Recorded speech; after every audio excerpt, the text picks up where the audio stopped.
A doazón de sangue é anónima no 100% dos casos. Pero por esta vez, imos saltar a norma.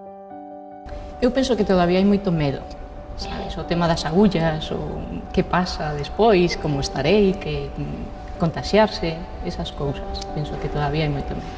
E que lle dirías a esa xente para que fora doar? Ui, que máis medo que a min non ten ninguén, eso desde logo. E que non pasa nada, ao contrario, a satisfacción que dá é moito máis positivo que o medo que podas ter. Vouche contar a miña historia. Gustaríame escoitala así. Eu agora fai 4 anos descubriron que tiña o linfoma de Hodgkin. A partir de aí empezou un pouco, como digo, a miña historia, un ciclo de quimios, 12 quimios para ser exactos. Este ciclo de quimios conleva ao final de todo facer unha autodoación de médula.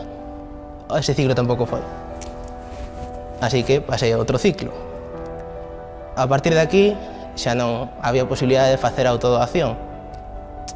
Así que tiña que esperar a que alguén fose o... donase.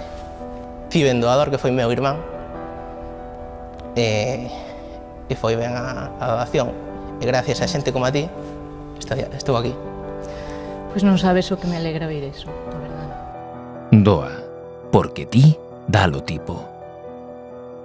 Axencia de doazón de órganos e sangue. Xunta de Galicia. Galicia, o bo camiño.